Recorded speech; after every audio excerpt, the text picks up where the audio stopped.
दिन रात इतनी गर्मी में तपता है वो, दिन रात इतनी गर्मी में तपता है वो, तब कहीं जाके चमकता है वो। इस विषय पर आधारित है और इसी विषय से संचालित होती है। जो भी कुछ गतिविधियां इसके अंतर्गत होती हैं वो सब जीवन जीने की कला से ही शुरू होती है। अभी ये माइक को सेटअप करने से वहीं से टाइम शुरू हो गया था, और आपने जो अभी हेलो हेलो करके देखा ना, और आपके अंदर जो आपके चेहरे पे जो मुस्कान आई, वहीं से शुरू होते हैं जीवन। क्योंकि बिना मुस्कान के, बिना हंसी और बिना इन सब चीज़ों के जीवन जीने की कला यदि आती भी है तो वो किसी काम की नहीं है। क्योंकि सारा कुछ, सारा मेहनत, सारा परिश्रम, सारी पढ़ाई, सारी लिखाई, जितना भी तामझाम है जीवन का, सारा जितना भी उपक्रम है, इन सब का एक सा उद्देश्य है अंतिम में कि किसी तरह से हमको आनंद प्राप्त हो, खुशी प्राप्त हो, हम लोग नौकरी करें, चाकरी करें, और जो कुछ भी है, जो सुविधाएं हैं भौतिक आध्यात्मिक, ये सब हम प्राप्त करें और अंतिम में हमको जाकर के आनंद और सुख मिले, यही उद्देश्य है। तो वही चीज़ अगर पहले मिल जाए तो फिर इतना सारा कुछ करने की ज़रूरत ही क्या है।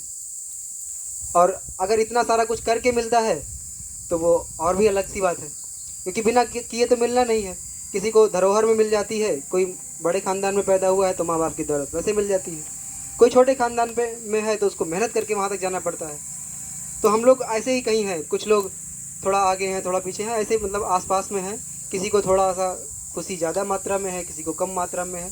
जैसे कुछ लोगों को जीवन मैनेज करना आता है, बहुत सारी खुशी मुसीबतों में वो मुस्कुराना जानते हैं। कुछ को थोड़ा कम आता है, किसको और कम आता है, ऐसे ऐसे करके थोड़ा सा आगे पीछे करके हम लोग लगभग एक जैसे स्थिति परिस्थिति में हैं। तो जीवन जीने की जो कला है वो बिल्कुल ऐसे ही है। हमको एक एक चीज़ों को ध्यानपूर्वक देखना होता है। और जो हम लोगों का शिविर है वो शुरू होता है सुबह आरती के बाद ध्यान की कक्षा से। सबसे पहली क्लास जो चलती है वो ध्यान की होती है। उससे पहले सबसे पहला उपक्रम है, उसका नाम आरती है। हर जगह विद्यालयों में, हर जगह, चाहे जहाँ किसी भी संस्था में कोई काम शुरू होता है तो उससे पहले प्रार्थना होती है। हम लोग स्कूलों में पढ़ते हैं, चाहे इंग्लिश मीडियम हो, चाहे हिंदी मीडियम हो, चाहे प्राइमरी हो, चाहे जिस भी तरह का हो, शुरू होता है वो प्रार्थना से।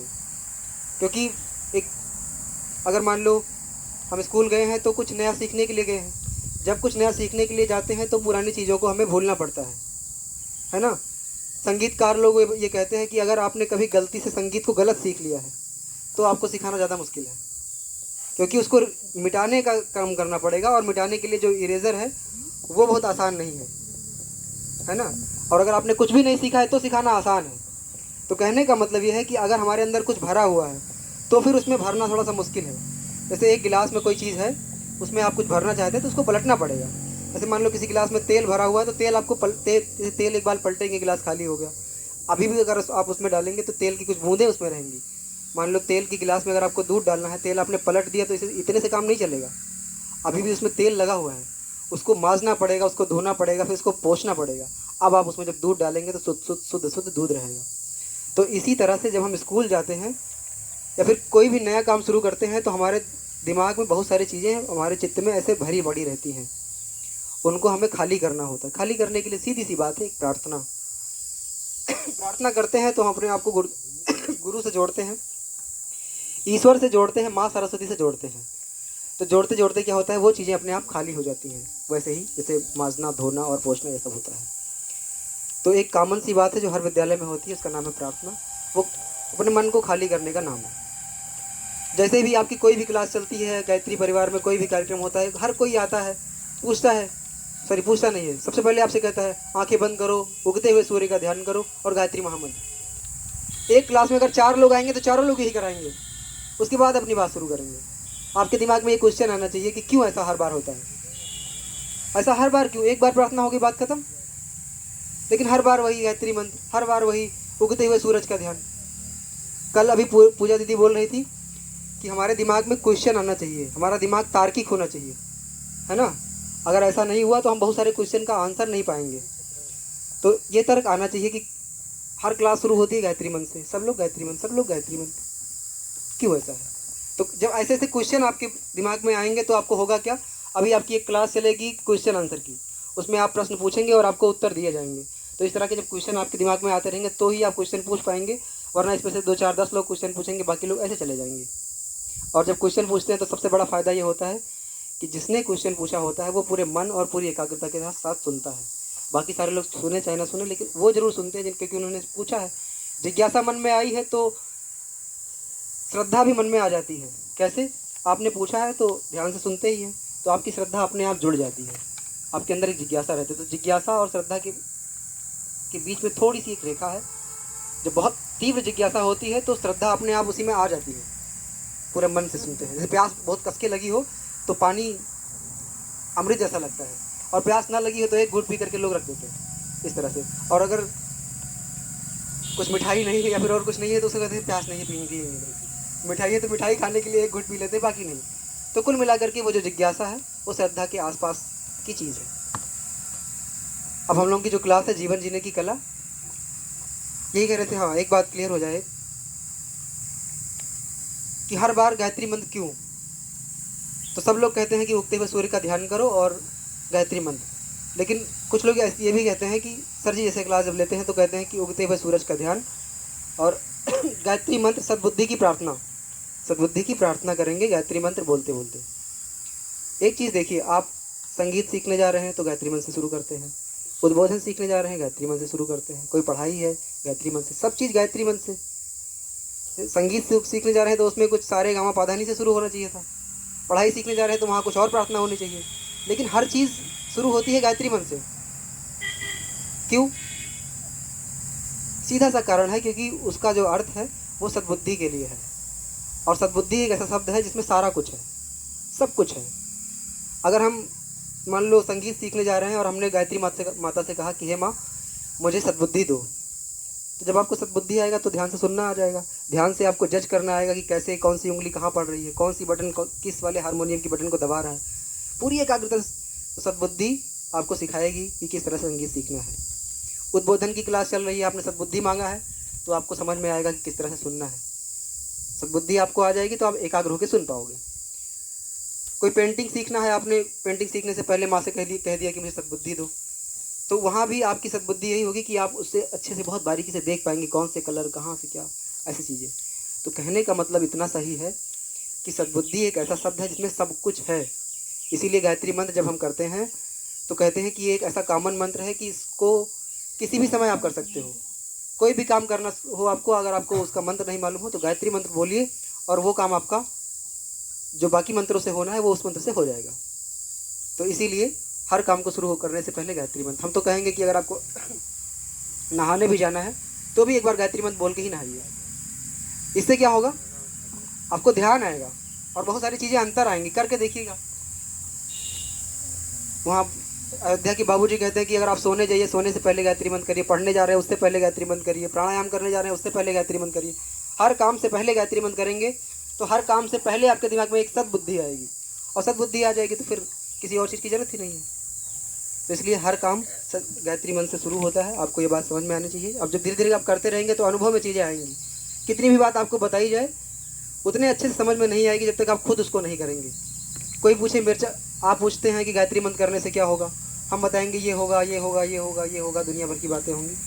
समझ आप जाएंगे, लेकिन असली वाला समझ आपको तब आएगा जैसे कोई कहे कि गुड़ खाने से क्या होगा, हम कहे बहुत मीठा लगेगा, आपको प्यास लगेगी, आप जी भर के पानी पिएंगे, है ना, आपका मन दिमाग सब कुछ ठंडा हो जाएगा, तृप्त हो जाएंगे आपको लगेगा कि हाँ हो सकता है।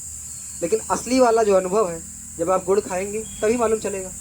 कोई पूछे मिर्चा खाने से क्या होगा, तो असली वाला अनुभव तो यही होगा जब आप उसको खाएंगे और सूसू करेंगे, पूरा मुंह भभाएगा, है ना। तो कहने का मतलब ये है कि जो बातें बताई जाती हैं, यदि आपको सच में जानना है कि इससे क्या होगा तो उसे करना पड़ेगा। और जो चीज़ें बहुत महत्व की होती हैं उसका परिणाम तुरंत नहीं दिखाई देता है, ठीक है, उसको बहुत देर तक करना पड़ता है, तो फिर धीरे धीरे करके उसका परिणाम दिखाई देता है, ठीक है। तो हर काम को हम लोग गायत्री मंत्र से शुरू करते हैं। इसी तरह से ये हमने क्यों कहा, क्योंकि जितनी भी गतिविधियाँ हम लोगों के यहाँ चलती हैं 9 दिन में आप सीखेंगे, हर गतिविधि को आप ठीक से देख पाइए और आपके दिमाग में उससे संबंधित क्वेश्चन आए कि ऐसा क्यों होता है, तभी ना आप उस क्वेश्चन वाले क्लास में क्वेश्चन पूछेंगे। नहीं तो आप सिर्फ ऐसे बैठे रहेंगे, सोचते रहेंगे और सुन के चले जाएंगे, आपका कोई क्वेश्चन नहीं होगा। तो आप दीदी कह रही थी कि समाधान भी उसी को मिलता है जिसकी समस्या होती है। आपके पास नो क्वेश्चन नो आंसर, ऐसे होगा, कोई समस्या नहीं, कोई समाधान नहीं। तो सबसे पहली क्लास अर्जुन भैया की है, वो आएंगे और जीवन जीने की कला विषय पर अपनी क्लास लेंगे। उसके बाद पूर्णिमा दीदी का उद्बोधन होगा और फिर क्लास को एक संपूर्ण तरीके से पूर्ण करके हम लोग समापन लेंगे। उससे पहले एक छोटा सा प्रज्ञा गीत है, मैं तो भूल ही गया। और गायत्री महामंत्र हमारे साथ। ओम भूर्भुवः स्वः तत्सवितुर्वरेण्यं भर्गो देवस्य धीमहि धियो यो नः प्रचोदयात्। धन्य है जिंदगी यहाँ हमारी, धन्य है जिंदगी यहाँ हमारी, नाथ पाकर सहारा तुम्हारा। धन्य है जिंदगी यहाँ हमारी, नाथ पाकर सहारा तुम्हारा। हे प्रभु द्वार पर हम खड़े हैं, हे प्रभु द्वार पर हम खड़े हैं, शेष जीवन है सारा तुम्हारा, शेष जीवन है सारा तुम्हारा। हर तरफ था भयंकर समुंदर, हर तरफ था भयंकर समुंदर, जीर्ण थी नाथ जीवन की नैया, क्या पता यहाँ कहाँ डूब जाती, क्या पता यहाँ कहाँ डूब जाती, जो न मिलता किनारा तुम्हारा। धन्य है जिंदगी यहाँ हमारी, नाथ पाकर सहारा तुम्हारा। तेज तूफान में आंधियों में पाओ ये जब कभी डगमगाए, तेज तूफान में आंधियों में पाओ ये जब कभी डगमगाए। थाम ले हाथ बढ़कर हमारा, हाथ भगवन दोबारा तुम्हारा। धन्य है जिंदगी यहाँ हमारी, नाथ पाकर सहारा तुम्हारा।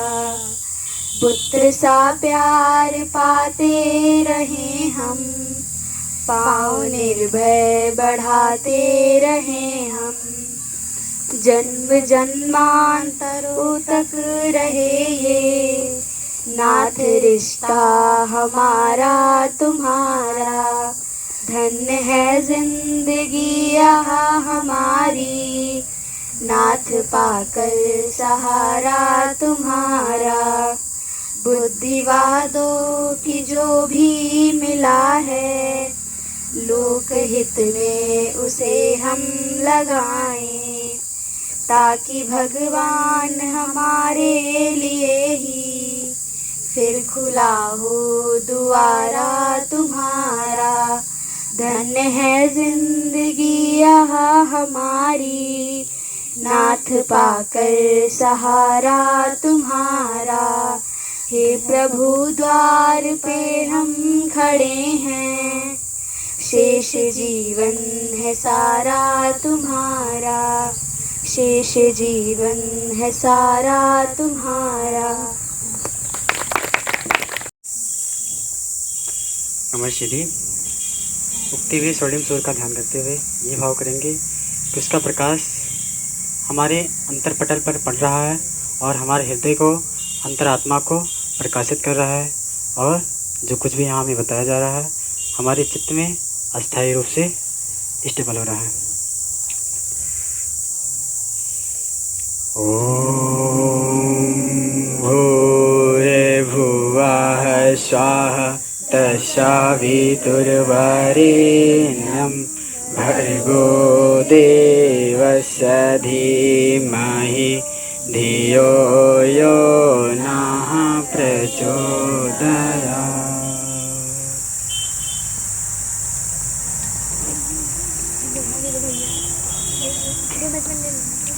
देखिए, यहाँ पे हम लोगों को किस क्लास में उपस्थित किया गया है, जीवन जीने की कला।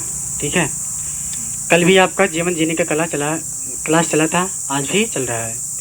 तो जो कुछ भी संसार में है, जो कुछ भी हमारे पल पल में घटित हो रहा है, उसको हमको सही तरीके से जी के जाना है, और जैसा जिए रहेंगे वो एक जीवन जीने की कला ही होगी। ठीक है, अगर हम अच्छा उसको जिए रहेंगे तो अच्छे से जीने की कला रहेगी, अगर बुरा जिए रहेंगे तो बुरा जीने की कला होगी, लेकिन वो कला ही होगी। ठीक है, तो हम कैसे जिएं कि हमारा जीवन सार्थक हो और हमारे आसपास के लोग देख करके वो भी अगर किसी अलग जीवन जीने की कला को अपनाए हैं, ठीक है, जो अपनाने योग्य नहीं है, तो देख करके वो भी अच्छा जीवन जीने की कला सीख सकें, और उसके बाद में हमारे ना होने पर भी हमारे आदर्शों को, हमारे पद चिन्हों को ग्रहण करें हमारे पूर्वज या हमारी आने वाली पीढ़ी। तो हमको ऐसा जीवन जी करके जाना है। तो हम बताएंगे कि जीवन जीने की कला क्या होती है, कैसे जिया जाए। देखिए, हमारा जीवन जीने का कला क्या हो सकता है। जीवन जीने की कला हमारे परिवार से स्टार्ट होती है। ठीक है, क्योंकि पहले जो कुछ भी होता है परिवार से होता है। ठीक है, जो कुछ बनता है परिवार से बनता है, उसके बाद में हम क्या है समाज में कदम रखते हैं। तो परिवार से हमें जीवन जीने की कला को सीखना है, और वहाँ पे क्या कैसे करना है। जैसे परिवार में एक जीवन जीने की कला ये भी है सहनशीलता। ठीक है, हमारे अंदर सहनशीलता की कला आ जाए, कितनी अच्छी बात है। ठीक है, अगर सहनशीलता की कला आ गई हमारे जीवन में तो हम बहुत बड़े व्यक्ति बन सकते हैं। अपने गांधी जी को सुना भी है, ठीक है, पढ़ा भी है, और बहुत कुछ घटनाओं को अभी भी लोग उनके आदर्शों को उतारते हैं, और फिर क्या है घर घर में पूजे जाने वाले गांधी जी, उनको लोग स्मरण करते हैं। क्यों? क्योंकि उनके अंदर आपने देखा होगा, अगर सबसे बड़ी कला उनके अंदर थी तो सहनशीलता की कला।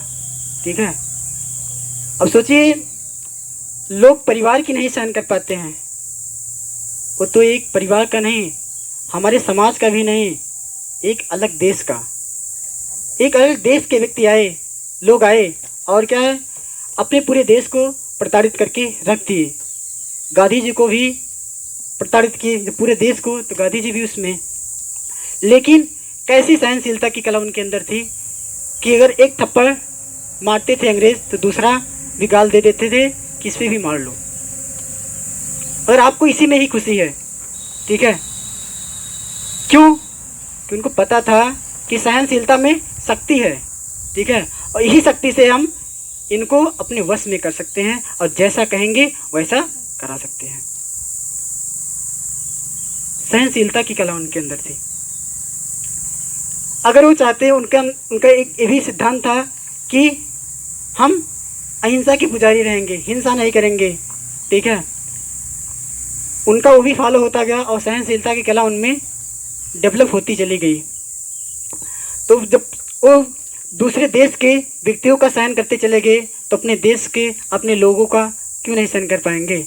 आवाज़ क्या है, हम आपके जीवन में क्या है, हम आपके घरों में क्या है, मम्मी का नहीं सहन हो रहा है, पापा का नहीं सहन हो रहा है, दीदी का बात नहीं सहन हो रहा है, भैया की बातें नहीं सहन हो रही है, वो भी प्यार भरी बातें नहीं सहन होती है। क्यों? क्योंकि सहनशीलता का अभाव है। सहनशीलता की कला नहीं है, जीवन जीने की कला का अभाव है। स्कूलों में भी जीवन जीने की कला नहीं मिल पा रही है, हम तो सिलेबस में उलझे हुए हैं।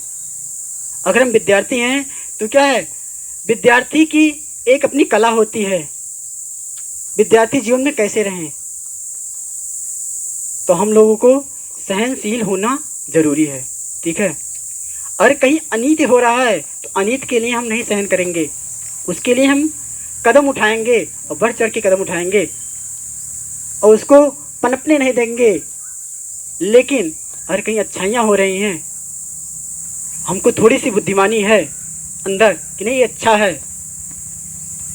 ठीक है, तो उसको हमें सपोर्ट करना, और फिर क्या है, कोई उसमें अगर बाधा डाल रहा है तो उसको भी समझाना सही। और परिवार वाले भी, मम्मी पापा भी अगर हमें सही चीज़ों के लिए हमें डांट रहे हैं, प्रेशर डाल रहे हैं सही काम करने के लिए, तो हमको वहाँ पे गुस्सा नहीं दिखाना चाहिए, ना कि झगड़ा करना चाहिए, ना कि हमें नाराज़ होना चाहिए उनसे। अगर हम नाराज़ होते हैं, झगड़ा करते हैं, तो समझ लीजिए हमारे जीवन जीने की कला के में अभाव है, जीवन जीना नहीं आता है। आप यहाँ आए हैं, प्रत्येक परिवार ने यही आशा लेकर के, उम्मीद जमा करके भेजे हैं क्या, कि मेरा बेटा मेरी बेटी जा रही 9 दिवसीय शिविर में, ठीक है, और वहाँ से कुछ अच्छा बन के आएगी। हमने जिस परिवार के चौखट पे पैर रखा, प्रत्येक परिवार की यही बात रहती थी कि हाँ किसी तरह अच्छे बन जाते तो बहुत अच्छा था, ठीक है। तो हम चाहेंगे आप यहाँ आए हैं तो जीवन जीने की कला सीख करके जाइए। सहनशीलता की कला आपके अंदर होनी चाहिए, ठीक है। कोई भी कुछ भी कह जाए, आप उसको पूरे एकदम विष की तरह पी डालो, हलाल की तरह पी डालो। हमारे जीवन में इतने कष्ट कठिनाई नहीं आए हैं, ठीक है, जितने कबीर के जीवन में आए थे, नहीं जितने गांधी जी के जीवन में आए थे। सोचिए, कबीर ऐसे व्यक्तित्व थे कि उनको ना लोग हिंदू वाले एक्सेप्ट करते थे, ना मुस्लिम के लोग एक्सेप्ट करते थे, लेकिन वो हंसती जिंदगी जीते चले गए और हर जगह से बहिष्कृत कर दिए जाते थे। वो मंदिर जाते तो भगा देते थे लोग, मस्जिद जाते तो भगा देते थे, गुरुद्वारा जाते थे तो भगा देते थे लोग। लेकिन क्या उन्होंने अपने जीवन जीने से इनकार कर दिया कि मैं नहीं जीवन जीऊँगा? ऐसा कुछ उन्होंने नहीं कहा, क्योंकि जो सहन करके जीवन जीता है वो इतिहास रच के जाता है, और जो अपने अहम में होता है, मैं दूसरों का क्यों सहूँ, मेरे कौन होते हैं, तो ही उनकी ज़िंदगी का निर्धारण हो जाता है कि इनकी ज़िंदगी कितनी दूरी तक तय होगी। आयु में नहीं कह सकते हैं। जो व्यक्तित्व की गहराई, व्यक्तित्व की ऊंचाई में होती है, उनकी ज़िंदगी वहीं तय हो जाती है। जब कहते हैं मैं किसकी सहूँ, क्यों सहूँ, मैं अपने बाप का नहीं सहता, तो और कौन होते हैं। ये लगता है कि बहुत बड़ी बात हम बोल रहे हैं, सबको बोलते हैं, लेकिन ये बड़ी बात नहीं है, बहुत तुच्छ बात है, बहुत छोटी सी बात है जो आपको पतन की गति में ले जाएगी। आपको ये होना चाहिए, मैं समाज के प्रत्येक व्यक्ति का दर्द, मैं समाज के प्रत्येक व्यक्ति का सहन कर जाऊंगा। मम्मी पापा तो मेरे अपने हैं, मेरे भगवान हैं, मेरे परिवार तो मेरा ईश्वर की तरह है, देवताओं का घर है, तो मैं इनका क्यों नहीं सहूँ। आपके अंदर सहनशीलता होना चाहिए, किसी बात पे थोड़ा भी गुस्सा नहीं आना चाहिए। मान लिए कि आपके अंदर गुस्से का कुछ संस्कार भरा पड़ा हुआ है, लेकिन थोड़ी देर के लिए आपको ठहरना चाहिए। गुस्सा आ जा रहा है तो आप चुप हो जाइए, जब तक आप बोलोगे नहीं तब तक गुस्सा निकलेगा नहीं, ठीक है। बोल रही हैं मम्मी, बोल रही हैं पापा, बोल रहे हैं, आपको गुस्सा लग रहा है, चुपचाप बैठ के सुन लो। जब गुस्सा शांत हो जाए तब आप उसको प्यार से पूछ लीजिए क्या करें, कैसे करें, उसके बाद पुनः हम ऐसा करना शुरू कर दीजिए। उन्हें गुस्सा दिखाओगे तो आप डिस्टर्ब भी हो जाओगे, आपको जीवन जीने की कला में अभाव हो जाएगा। इसलिए आपको जीवन जीने की कला है तो सहनशीलता आपके अंदर पहला नंबर है। आपको परिवार विकसित करना है, तो अगर परिवार को चलाना है, एक संयुक्त परिवार को चलाना है, तो उसमें सबसे बड़ी भूमिका किसकी हो सकती है बताइए? सहनशीलता। अगर सहनशीलता नहीं है तो संयुक्त परिवार आप नहीं चला सकते हैं, ठीक है। राम के जीवन को याद करते हैं, राम के चरित्र को याद करते हैं, रघुवंश के कुल को याद करते हैं, तो उसमें सबसे बड़ी देन थी क्या थी? सहनशीलता थी, ठीक है। फुटबॉल की तरह एक राज्य को दो भाई खेलें, आज क्या है, राज्य को नहीं, बातों को नहीं खेल पाते हैं कि भैया बोल दी, दीदी बोल दी, मम्मी बोल दी, अरे मेरी भैया है, मेरी दीदी है, मेरी मम्मी है, मेरे पापा है, कुछ भी कह सकते हैं, मेरे सुनने का अधिकार है। तो हमको सहनशीलता आना चाहिए, कुछ भी कह जाएं जहर की तरह पी जाएं। मीरा का जीवन उठा लीजिए, उनको तो बातों का जहर नहीं, सीधा जहर भी दे दिए, लेकिन उसको भी पी गई, किस पे? ईश्वर के भरोसे। यही भाव नहीं कि मेरे अंदर ईश्वर है, उस भाव से पी मीरा कि मेरा ईश्वर मुझे जहर दे रहा है। अगर ईश्वर दे रहा है तो अच्छे के लिए ही दे रहा है, जो होगा अच्छा ही होगा, ईश्वर ही दे रहा है। अगर आप अपने परिवार को देवता मानते हो और मम्मी पापा को ईश्वर के तुल्य मानते हो, तो आपको सहनशीलता का भाव खुद आ जाएगा। अगर यहाँ हम कहें गायत्री माता आ जाएं, आपको डांटने लगे, तो आप सहन नहीं करोगे? सहन नहीं करोगे? नहीं, सर जी ही डांटने लगते हैं, क्या सहन नहीं करते हैं? क्यों? सर जी हमारे हैं, होता है ना, सर जी हमारे हैं। तो मम्मी पापा भैया दीदी, इसका मतलब दूसरे हैं ना, बात यहीं तय हो जाती है ना। तो हमको सहनशीलता की कला आनी चाहिए। दूसरा नंबर, आज्ञाकारिता की कला होनी चाहिए। परिवार में आज्ञाकारिता की कला होनी चाहिए। कोई भी काम हो जाए, ठीक है, आपको परिवार के किसी भी काम को इनकार नहीं करना चाहिए। मम्मी कह रही, पापा कह रहे हैं, लेकिन इसमें भी हमें विवेक की ज़रूरत है। क्या ज़रूरत है? कि अगर क्या है, हम कोई अच्छा काम करने जा रहे हैं, मेरी मम्मी नहीं समझ पा रही है अच्छा है, बल्कि ये अच्छा है, ठीक है, वो भी अपना समझा रही हैं कि हर मम्मी पापा समझते हैं कि अच्छा है क्या बुरा है, सब मम्मी पापा जानते हैं। कहीं कहीं होता है कि बहुत चीज़ों को वो नहीं समझ पाते किस लेवल का है। थोड़ा समाज की जो समाज में व्याप्त है उसको थोड़ा देख करके वो डर जाते हैं, इसीलिए आपको रोकते हैं। लेकिन उनको भी पता है ये चीज़ सही है। जैसे आजकल अभी जैसे गायत्री मंत्र करना, किसको नहीं पता है कि बच्चा मेरा ईश्वर से जुड़ा रहेगा तो कोई गलत काम नहीं करेगा? हर माता पिता को पता है। लेकिन उनके एक समाज का डर है कि लोग साधु बन जाते हैं, सन्यासी बन जाते हैं, इसीलिए वो रोकते हैं, और कोई बात नहीं, ठीक है। और उनको ये पता है कि अच्छा करेगा अच्छा बनेगा। उनको ये भी पता है कि भोजपुरी सुनेगा तो बर्बाद होगा, ठीक है, लेकिन वहाँ नहीं रोक पाते हैं। क्यों? यहाँ भी समाज की एक परंपराएं चल पड़ी हैं कि प्रत्येक गांव में प्रत्येक लड़के तो सुन रहे हैं, वहाँ भी इसलिए वो नहीं रोक पाते हैं। तो कहीं ना कहीं समाज की परंपराएं रोक देती हैं उनको आपके बातों को एक्सेप्ट करने के लिए। लेकिन आपके अंदर जिज्ञासा होगी उस चीज़ करने के लिए, तो ईश्वर आपका सपोर्ट करेगा। लेकिन जब प्यार पूर्वक आप मनाओगे तब। अभी कल पूजा दीदी बता रही थी कि क्या है, अगर हमें कोई किसी से कोई चीज़ करवाना है तो उसी से प्यार से व्यवहार करना चाहिए। जब प्यार वाला बात रहेगा तो एक्सेप्ट कर लेगा। लेकिन जहाँ से आपके अंदर क्या है, गुस्सा जन्म लिया, आपकी अपनी अकड़न जन्म ली, तो वहाँ क्या है, नहीं एक्सेप्ट होगा। क्योंकि वो अपना दिखाएगा कि मेरी बात ऊपर रहे, वो दिखाएगा मेरी बात ऊपर रहे, आप दिखाओगे। तो यहीं पे क्या हो जाता है, जीवन जीने की कला का भाव हो जाता है, ठीक है। फिर दरारें उत्पन्न होने लगती हैं एक परिवार के बीच। तो हमें आज्ञाकारिता होनी चाहिए मम्मी पापा के। हमारे अंदर कोई काम वो कह रहे हैं, कोई चीज़ कह रहे हैं, तो हमको पूरे भाव के साथ एक्सेप्ट करना चाहिए। आज हम बार बार वही बात आते हैं, जिस भी घर गया हूँ ये शिकायत मुझे मिली है, ठीक है। आप यहाँ से जाओ तो हमारे अंदर यही भाव है कि आप जाओ और क्या है, ऐसा कर दिखाओ उनको कि वहाँ हमारे बच्चे, हमारी बच्चियाँ गई तो बच्चियाँ वो नहीं रह गई जो गई थी। मन की दृष्टि से, विचारों की दृष्टि से, भाव की दृष्टि से एक देवी बन के आई हैं, एक देवता बन के आई हैं। आपके अंदर प्रेम होना चाहिए मम्मी से करने का, आपके अंदर क्या है, प्रेम होना चाहिए पिता से करने के, और आपके अंदर वो प्रेम होना चाहिए भाई बहन से करने की। आपके अंदर वो प्रेम की कला होनी चाहिए पूरे परिवार से करने की। अगर परिवार उठ रहा है, आप प्यार से बैठा लो और उन्हें मनाना सीखो। हमें नहीं लगता, आज हम देखते हैं अगर कोई नाराज होता है तो कहीं ना कहीं क्या है, प्यार का अभाव होता है।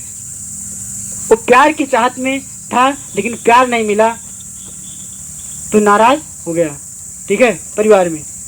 तो प्यार की कला हमको आनी चाहिए, और क्या है, प्यार पूर्वक अगर उन्हें मनाएंगे तो रूठेंगे नहीं, ठीक है। जैसे हम लोगों के भाव, अंदर भाव आता है, कभी कभी मूवियों में देखते हैं कि क्या है, एक मम्मी रूठी, एक छोटा सा बच्चा गया पकड़ के मना लिया। जैसे एक गीत भी आप सुने होंगे, दादी अम्मा मान जाओ, सुने होंगे ना, कितने अच्छे से मनाते हैं, ठीक है। ऐसे हम लोग के अंदर भी भाव आता है, हम लोग भी मनाए, लेकिन जब समय आता है कौन जाएगा मनाने, रिसियान है किनारे किया जाता है। क्या हुआ, प्यार करने की कला का अभाव हो गया। वो भी नाराज हुई, मम्मी चाहे नाराज हुई, पापा नाराज हुए, वो भी क्या है, मम्मी के प्रेम से नाराज हुए कि मम्मी के प्रेम को नहीं पाए, पापा इसलिए नाराज़ हुए। अगर मम्मी नाराज़ हुई तो पापा का प्रेम नहीं पाए, नहीं बच्चे बच्चियों का प्रेम नहीं पाए, नहीं क्या है दादी मम्मी का नहीं प्रेम पाई, इसीलिए वो नाराज़ हुई। अगर दादी मम्मी भी नाराज़ हुई तो मम्मी पापा का प्रेम नहीं पाई, या फिर हम लोगों का प्रेम नहीं पाई, इसीलिए वो नाराज़ हुई। कैसा प्रेम? अगर मम्मी खाना देने, दादी खाना मांगी रही होंगी और मम्मी लेट में लेके गई देने, और दादी थोड़ा बोल दी और मम्मी के अंदर वो प्रेम नहीं था कि मेरी सासू माँ है और तगड़े से बोल दी, उनके अंदर ये भाव रहा होगा कि मैं बोली होंगी सासू मेरी पतोहू सुन लेगी, लेकिन उनके अंदर वो भाव नहीं था। तो क्या हुआ, वो प्रेम की चाहत में थी लेकिन क्या है कुछ दूसरा निकल गया, तो इसलिए नाराज़गी उत्पन्न हो गई। अगर वो प्रेम से बोलती कि नहीं मम्मी कुछ कर रही थी, लेट हो गया थोड़ा, तो उनको बात समझ में आ जाती, प्रेम की बात बोली होती। तो हमें प्यार करने की कला आनी चाहिए परिवार में। एक भाई रूठ रहा है, एक बहन रूठ रही है, एक माँ रूठ रही है, तो मनाने की कला मुझे आनी चाहिए। ठीक है, ये चीज़ हमें समाज में भी देने की आवश्यकता है। ठीक है, आज हम देखते हैं कि प्रत्येक व्यक्ति प्रेम का प्यासा है। कैसा प्रेम? वो प्रेम मैं नहीं कह रहा हूँ जो क्या है एक सही दिशा से दूसरी दिशा में ले जाता है, हमारे पतन की गति में ले जाने वाला प्रेम, उस प्रेम की बात मैं नहीं कर रहा हूँ। नहीं, आपका सेंस कहीं दूसरी जगह हो। जैसे मैं उस प्रेम की बात करता हूँ, जैसे आप यहाँ आए होंगे तो आपके अंदर प्रेम पाने की इच्छा ही होगी कि नहीं है, देवा सर मुझसे प्रेम करें, प्यार से बोलें, अर्जुन सर मुझसे प्यार से बोलें, हैं अरुण सर मुझसे प्यार से बोलें, जितनी दीदियाँ हैं सब मुझसे प्रेम से बोलें, मेरे पास बैठें और प्यार से बोलें, मेरा हाल चाल पूछें। क्या ऐसी जिज्ञासा नहीं है आपके अंदर? ऐसी प्यास नहीं है ना? यहाँ प्यार, अगर प्यार आप नहीं पाए किसी को, अगर मैं किसी के पास ज़्यादा बैठ गया, उसी से केवल बोला, 9 दिन के शिविर में आपसे नहीं बोला, तो आप नाराज़ होकर जाओगे कि नहीं जाओगे? तो किस चीज़ का अभाव हुआ? प्यार की ना। तो प्यार की कला आनी चाहिए। कैसा प्यार? इकलौता प्यार नहीं होना चाहिए, सबके प्रति प्रेम होना चाहिए, एक जैसा प्रेम होना चाहिए।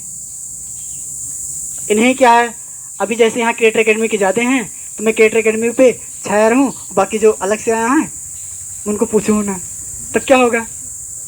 तो मेरी क्या है, मेरे प्रेम की सीमा कहाँ तक सीमित है? बस अपने स्कूल के बच्चों पर। ऐसा नहीं होना चाहिए। ये प्रेम नहीं है, ये स्वार्थ प्रेम है। जो परमार्थ का प्रेम होता है, ठीक है, वो सार्वजनिक होता है। जैसा अपनों के प्रति होता है जो अपने खास होते हैं, वैसा औरों के प्रति होता है जो बहुत खास नहीं दिखते हैं देखने की दृष्टि से। तुम्हारे अंदर प्रेम की कला होनी चाहिए, आज्ञाकारिता की कला होनी चाहिए, और फिर सहनशीलता की कला होनी चाहिए। ये जीवन जीने की कला में आते हैं, तभी हम अपने परिवार को संतुष्ट कर सकते हैं। और जो भी चीज़ कराना चाहोगे परिवार से, आपका परिवार, आपकी फैमिली, आपके आसपास के लोग आपके अनुसार करना शुरू कर देंगे, और नहीं भी करेंगे पूरा, लेकिन कहीं ना कहीं आपकी बातें सुनेंगे ज़रूर, इनकार नहीं कर देंगे। अगर मम्मी नहीं सुनती है आपकी बातों को, ठीक है, तो इसका एकमात्र रीज़न होगा कहीं ना कहीं आपने वो आपकी एक बातों को ठुकराई हैं, कहीं ना कहीं आपने उनके 1000 बातों को ठुकराया होगा। ठीक है, और हमें नहीं लगता है कि मम्मी पापा बच्चे के क्या है आदेश, क्या निवेदन को एक्सेप्ट ना करें। एक्सेप्ट करते हैं। एक बच्चा रोता है तो माँ दौड़ के जाती है, पूछती है क्या चाहिए बेटा। अगर बेटा उसी समय कोई महंगी से महंगी वस्तु कह देता है, तो अगर पिता की माँ की हैसियत उतनी होती है तो ला के दे देता है। क्यों? एक बेटा एक बेटी की खुशी के लिए। तो क्या आपको कहीं अच्छी जगह जाने से रोक देंगे? नहीं रोकेंगे। क्यों? क्योंकि क्या है आपके अंदर,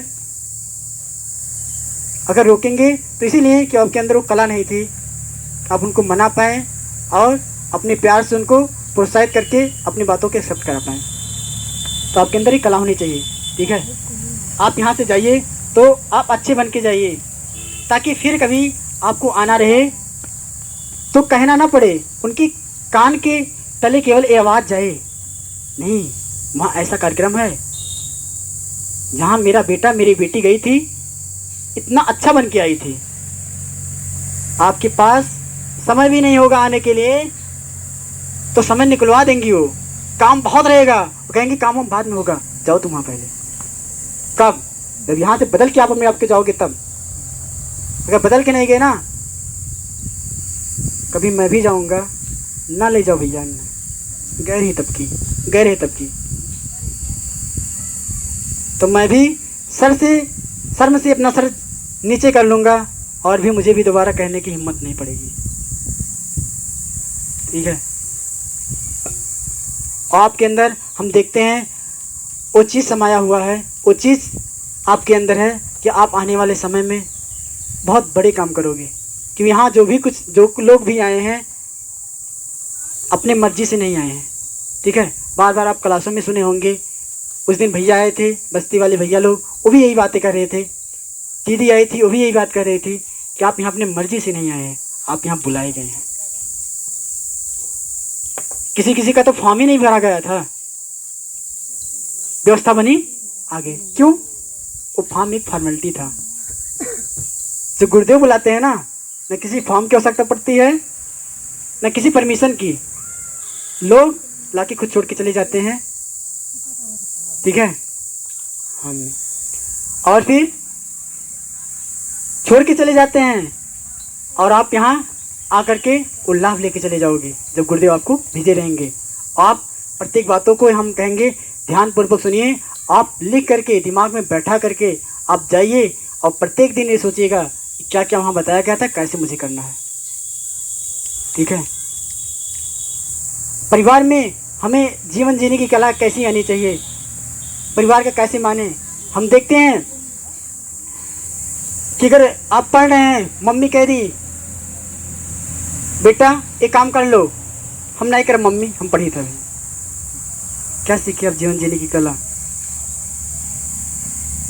आप दौड़ के वो काम करो, आप वो काम करके आओगे ना, आपके अंदर प्रसन्नता होगी। क्या मम्मी मेरी गई, मैं तुरंत कर लिया। क्यों? सर जी वहाँ बताए थे, मैं कर लिया। आपके अंदर एक शक्ति, एक ऊर्जा आएगी कि मैंने आज्ञा का अनुपालन किया। आज्ञा का अनुपालन जब किया जाता है तो वास्तव में एक कहावत नहीं है, केवल कहा नहीं जा रहा है, ऊर्जा मिलती है। ठीक है। ऊर्जा मिलेगी। आप क्या है, जो चीज़ आप पढ़ रहे थे, आप ना काम करने जाते, घंटों रटते, नहीं याद होता, लेकिन आप वो काम करके आते बैठते, आपको कम समय में भी याद हो जाता। क्यों? आपके पीछे ऊर्जा लग जाती, ऊर्जा लग जाती। आप अगर ऊर्जा का एहसास करना चाहेंगे तो एक चीज़ से एहसास कर सकते हैं आप, स्कूल में या फिर यहाँ भी जो काम जैसे कहा जाए, ठीक है, जैसे भी कहा जाता है बैठो यहाँ पे क्लास में बैठो, तो कॉपी पेन या रफ लेके बैठो, और फिर जो कुछ भी बातें बताई जाए आपको अच्छा लगे कोट करके लिख लो। ठीक है। और लिख लोगे तो केवल कॉपी में नहीं लिखा जाएगा, आपके हृदय में भी लिखा जाएगा वो। आप जब ध्यान करोगे कि मैंने क्या क्या लिखा था, तो आपको कॉपी उठाने की ज़रूरत ही नहीं पड़ेगी, याद आ जाता है कि क्या क्या मैंने लिखा था। लेकिन अगर नहीं लिखोगे, सोचेंगे नहीं बाद में लिख लूँगा, बाद में समय भी नहीं मिलेगा कभी तो, और भूल भी जाओगे। क्या हुआ? आज्ञा का अनुपालन नहीं हुआ, इसीलिए वो धीरे धीरे टलता टलता चला गया, एकदम चला गया। ये जब आज्ञा का अनुपालन हुआ रहेगा तो आपके दिमाग में अस्थायी रूप से बैठ जाएगा, और आपके जीवन में आप जैसे करोगे तब आपके जीवन में आधा उतर जाएगा, तुरंत का तुरंत उतर जाएगा। स्कूल में होमवर्क दिया जाता है, सर कहते हैं, मैम कहती हैं कल करके लेके आना, और जो बच्चे कर लेते हैं ना, उनको अपने भाव को देखेंगे तो अच्छे से उनको कर भी लेते हैं, और क्या प्रसन्नता भी महसूस होती है कि हाँ मैम कही थी, सर कहे थे, मैंने किया, आज्ञा का अनुपालन किया, आज्ञा की कला सीखी मैंने। और फिर आपको अधिक से अधिक याद भी हो जाएगा। लेकिन अगर नहीं किए, कल कर लेंगे, अभी मैम चेक करेंगी सैटरडे को, तब क्या होगा? सैटरडे भी आ जाएगा, आपका तब भी नहीं हो। क्यों? उस समय की थी तो एक आज्ञा का अनुपालन आप करते, तो उनके साथ केवल एक जुबान नहीं निकलती, उसके साथ ऊर्जा निकलती है जो आपको कार्य करने की बल देती है। तो आप प्रत्येक कार्य को, प्रत्येक आज्ञा का अनुपालन तत्पर रह के तुरंत ही करना सीखो। ठीक है। और भी जो आपका काम है उसको थोड़ा डिले करके करो, जैसे आपको बहुत चीज़ रहता है इंटरेस्ट वाला, सजी वाला बाद में कर लेंगे, मुझे जो मेरा इंटरेस्ट है उसको कर लो। इंटरेस्ट वाला बाद में भी कर सकते हो। तो इस समय जो आपको ऊर्जा मिली है उसको करके आप लाभ उठा लो, ठीक है। जैसे अभी बहुत लोग सोचते होंगे, किसी को मैं व्यक्तिगत नहीं कह रहा हूँ, कि सोचते होंगे कि मेरा कोचिंग है, मेरा यहाँ जाना है वहाँ जाना है, ठीक है। वो लोग कोचिंग छोड़ के इसमें आए हैं, वो लोग क्योंकि 11th में है, 12th में है, 9th में है, 10th में, 8th में, 7th में, वो लोग कोचिंग सब लोग कर रहे हैं। वो लोग आए भी इसीलिए नहीं है, उनकी मम्मी कहीं भैया इनका कोचिंग है, इनका और भी ऑनलाइन क्लास चलता है, सब छूट जाएगा। लेकिन आप यहाँ से जाओगे, आप महसूस करोगे वो चीज़ कि क्या है, हमारा क्लास छूटा था, 9 दिन का क्लास छूटा था कोचिंग का, आप उसको बहुत कम समय में भरपाई कर लोगे। आप 9 दिन के वैसे क्लास में जाते मान लिए, तो आप जो क्लास जाते होंगे कितना आपके मन में अस्थायी रूप से बैठता होगा, आपको पता होगा। ये चीज़ मुझे बताने की ज़रूरत ही नहीं है, कौन कितने मन से पढ़ता होगा। पढ़ते होंगे, सब लोग मन से पढ़ते होंगे, ठीक है, लेकिन कितना आपके दिमाग में स्टेबल होता होगा ये नहीं पता है, मुझे आपको पता होगा। लेकिन आप जब यहाँ से ऊर्जा लेकर के जाओगे, आप पलटोगे बुक को और देखोगे एग्जाम्पल सॉल्व करके बगल में था एक्सरसाइज के, और उसको पढ़े और पूरे एक्सरसाइज आप कर डालें। क्यों? क्यों आपको यहाँ से ऊर्जा लेके जा रहे हो। आपको खुद करने की कला आ जाएगी, आपको सहायता लेने की कला ही नहीं, सहायता लेने की जरूरत ही नहीं पड़ेगी किसी की, आपको स्वयं पे डिपेंड होने की कला आ जाएगी। इसीलिए आप कुछ भी त्याग करके आए हो, 2 दिन हुआ, 3 दिन हुआ, जो भी हुआ, आप त्याग करके आए, थोड़ा और बढ़ो, ठीक है, थोड़ा और बढ़ो। और क्या है, पूरा लाभ लेके जाओ, हम तो कहेंगे पूरा लाभ लेके के जाओ और अपने जीवन को बेहतर बना के जाओ। आप उन गांव के लड़कों, उन गांव की लड़कियों से आप अच्छा बन के जाओ, ताकि वो भी देखें। तो आने वाले समय में आप कहे भी रहे होंगे, भी जब आते रहे होंगे कि चलो वहाँ नहीं, वहाँ अच्छा शिविर लग रहा है, हम लोग जा रहे हैं, लेकिन नहीं आए होंगे। बहुत लोग कहे होंगे आसपास के लोगों को, नहीं आए होंगे। क्यों? आप लोग कुछ पढ़ते थे, जानते थे, तो आ गए। लेकिन जिनको नहीं पता था कैसा शिविर होगा, कुछ पता ही नहीं, लेकिन जब आप जाओगे, अपने जीवन को बदल के जाओगे, और जब देखेंगे नहीं ये तो पहले कैसे थी, कैसा था, अब कितना अच्छा हो गया, अरे नहीं वहीं का असर है। उनके मम्मी पापा सुने रहेंगे, नहीं वो वहीं गया था, तो उनको ज़बरदस्ती यहाँ भेजेंगे। जो आपका एक सपना ये भी होगा मन में कि मेरे गांव सुधरे, मेरा परिवार सुधरे, उसके बाद मेरे गांव भी सुधरे। तो गांव, आप अकेले रहोगे तो आप परिवार को सुधार सकते हो, गांव के लोग टांग भी लड़ाएंगे, नहीं सुधार पाओगे। लेकिन अगर 2-4 लोग और गांव के लोग हो गए तो आपको क्या है, एक बल मिलेगा कि मैं अकेला नहीं हूँ, और भी लोग हैं मेरे गांव के, वो भी सपोर्ट करेंगे मेरा। नहीं क्या होता है, अभी चलूँगा कहूँगा, लोग उपहास करेंगे, मानेंगे नहीं, डाउन हो जाता है मन, नहीं कहीं मिलता है। तो हम चाहेंगे आप यहाँ से जीवन जीने की कला सीख करके जाओ, और वो लोग भी देख करके यहाँ आने की सोचें, और भी वो अपने आप को बदलने का सोचें, ठीक है। जितने भी लोग हो, अब की बार ही देख रहा हूँ मैं, ठीक है, नहीं बहुत दिनों से ही देखता आ रहा हूँ, गुरुदेव की कृपा ही है, कितनी अच्छी गुरुदेव की कृपा बरस रही है। कितनी भी बार होता था, कोचिंग में भी देखते थे कि लड़कियां अधिक रहते थे, लड़के कम रहते थे, लेकिन इस बार देखो तो बराबर, दोनों बैलेंस बराबर दिखाई दे रहा है। 2-4 की बात मैं नहीं कर रहा हूँ, नहीं पहले ऐसा होता था 15 लड़कियां हैं, 2-3 लड़के हैं, ऐसा होता था, ठीक है, कोचिंग में भी। और यहाँ पिछली बार शिविर लगा था, पिछली बार भी जो लोग आए रहे होंगे, लड़कियों की संख्या ज़्यादा थी, लड़के 1-2 थे, वो भी लड़कों में हम भैया थे और 1-2 और थे जो यहीं पे आते रहते हैं, रेगुलर नियमित रूप से आते रहते, पहले से जुड़े हैं, नए लोग कोई नहीं थे। लेकिन इस बार आप आए, कुछ लोग स्कूल के संपर्क से आए, जानते हैं, लेकिन कुछ लोग ऐसे भी आए जो केवल एक बार मुलाकात हुई और पता नहीं क्या देख करके प्रभावित हुए, कुछ देखे नहीं, गुरुदेव अंदर से आपके अंदर वो तार छेड़ दिए कि आपको यहाँ पे आने के लिए मजबूर होकर दिए। तो सोचो, अगर आपको यहाँ बुलाए हैं तो कुछ देना चाहते हो, आपके अंदर वो कला होनी चाहिए, लेने की, सीखने की वो कला होनी चाहिए। बस केवल आप थोड़ा सा भाव आपके अंदर होना चाहिए, नहीं मुझे सीखना है, इतना ऐसे भाव आपके अंदर जगे, नहीं मुझे सीखना है, मुझे अच्छा बनना है, बस आप बन जाओगे। मैं आपको सुबह ही बता रहा था, आपके अंदर केवल एक बात होनी चाहिए, सुनने की कला अगर हो जाएगी, अगर सुनने की कला हो जाएगी तो आपके अंदर बीज पड़ने लगेंगे, और जब बीज पड़ने लगेंगे तो क्या है, एक दिन वो अंकुरित होने लगेंगे, अंकुरित होने लगेंगे तो वृक्ष बन जाएंगे। वो जब वृक्ष बन जाएंगे तो आप अच्छे बन जाओगे। लेकिन ज़रूरत है किसकी? सुनने की कला होने।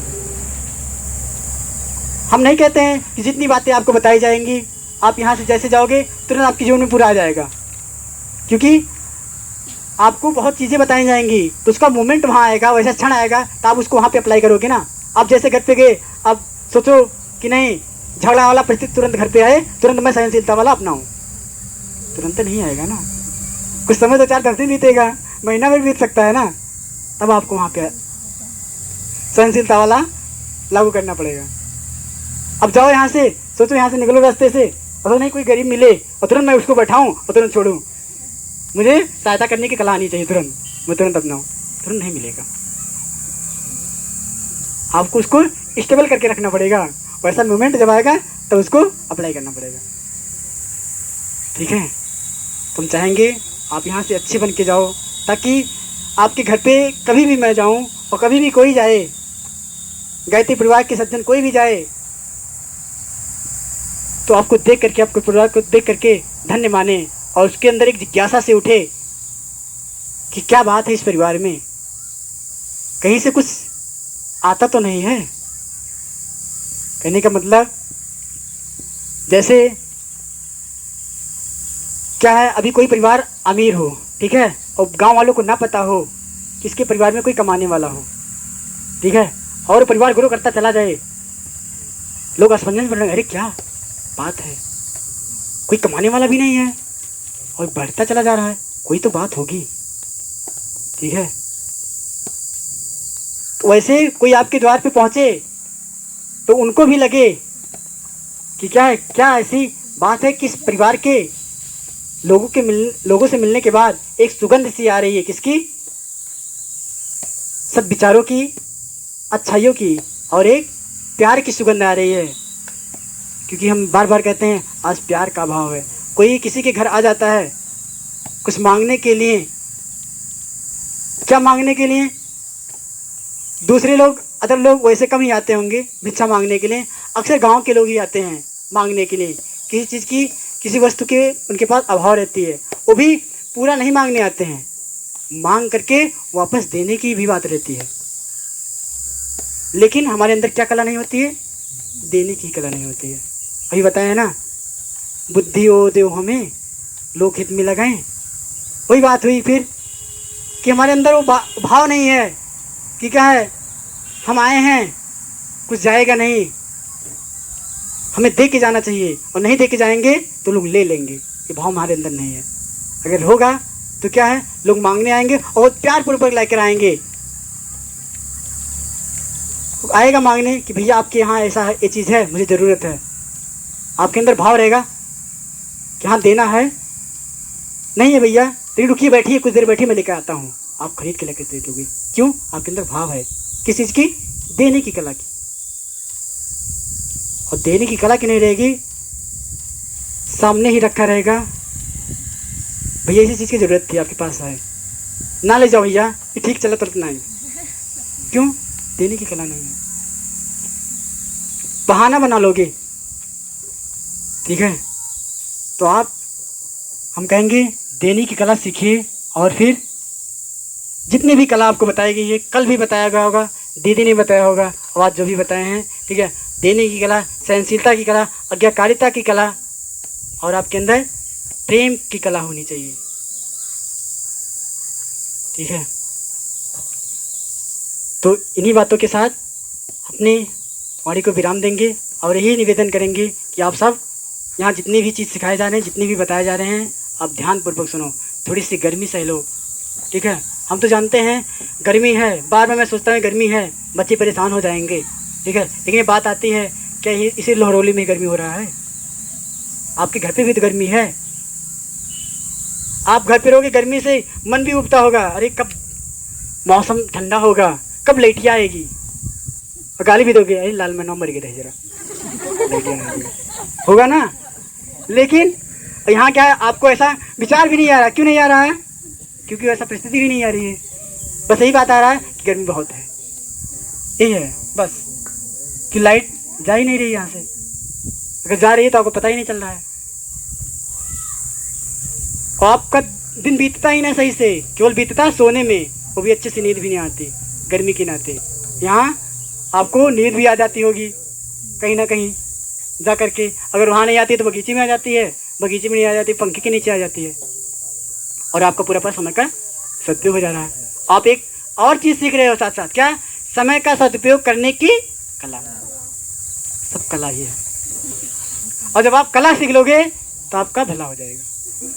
यही बात है, जब आपको कला आ जाएगी सब कुछ करने की तो आपका भला भी हो जाएगा। जब कला नहीं आएगा तो भला भी नहीं होगा। ठीक है, तो हम चाहेंगे गर्मी कुछ भी है, आप यही सोचो, घर पे गर्मी थी और घर पे दिन भी नहीं बीतता। यहाँ हम जानते हैं गर्मी लगी, आए 2-4 लोगों के पास बैठे, समय था तो कुछ बातें हुई और बीत गया समय, गर्मी महसूस ही नहीं हुई। ठीक है, कितना अच्छा लगता होगा। ठीक है, एक दूसरे को भोजन परोसना, सब कुछ हमें लगता है, सबको अच्छा लगता है। लेकिन बात अलग है कि थोड़ा कहीं मन में थोड़ा सा आता होगा, नहीं अब घर चलना चाहिए, तो ये थोड़े देर के लिए कह देता होगा मन, लेकिन हमें नहीं लगता है किसी के जाने के मन होगा। कि जाने का मन है? कितने लोगों का जाने का मन है? ठीक है, मैं ज़बरदस्ती नहीं कर रहा हूँ कि बहुत लोग जाने का मन है, क्या कहे भैया, क्या सोचेंगे। मैं कुछ नहीं सोचूंगा, मैं उससे पूरा परिचित हूँ। ठीक है, तो आप अगर जाने का मन होता होगा तो क्यों होता होगा, आप ये भी बता के जाइएगा, ताकि क्या है, आने वाले लोगों को वैसा मन ना हो उनका कि जाने का मन करे कुछ छोड़ करके। वैसा मैं व्यवस्था करूँगा, वैसा हम लोग मिल करके फिर से साजिश करूँगा कि वैसा हो कि बच्चों को अभाव ना हो और कुछ ले करके जाएं। ठीक है, हम चाहेंगे कि आप यहाँ से जब जाओगे तो बहुत कुछ लेके जाओगे। आप जो 1 घंटे के लिए यहाँ आया है और चला गया है, कहीं ना कहीं एक दिन उसका ऐसा समय आएगा कि बहुत बड़ी काम करते हुए दिखाई देगा। अगर इसे याद आएगा कि भी मैं गया था कहाँ, बहुत अच्छी जगह गया था और ऊर्जा लेके आया था, और उस ऊर्जा मेरे अंदर स्टेबल हो गई थी, वो आज क्या है, ऊर्जा निकल के आई और मेरे जीवन में सपोर्ट की। आप 2-3 दिन 4 दिन रह के जाओगे, और जो 9 दिन रह के जाएगा, 9 दिन रह के ही नहीं जाएगा, वो 9 जन्म में सुधार लेगा अपना। ये बात सही है, 9 जन्म सुधार लेगा। लेकिन आपको ये भी है, आपको लड़ना भी पड़ेगा। किससे? मन से। क्यों? मम्मी का याद आ रहा होगा, मन करता होगा घर जाएं, पापा का याद आता होगा, मन करता होगा घर जाएं। ठीक है, और भी लोग हितमित्र गाँव के छूटे होंगे, उनका याद आता होगा, मन करता होगा घर जाएं। तो मन से लड़के रहना होगा। ठीक है, और जो सब कुछ से लड़के रह लेगा तो बहुत कुछ लेके जाएगा। ठीक है, तो आपको अंदर ये भी एक कला आनी चाहिए कि अपने मन से लड़ने की कला होनी चाहिए। ठीक है, कि मन से कैसे लड़े। अगर हमें कोई अच्छी चीज़ें मिल रही हैं, ठीक है, और मेरा मन नहीं साथ दे रहा है, तो मन को कैसे अपने साथ लेकर आएँ, तो आप ये भी सीख जाओगे, आपके अंदर ये भी कला आ जाएगी। तो जो कुछ भी जीवन में है वो कला ही है। ठीक है, बस अपनी वाणी को विराम देते हैं। ओम शांति।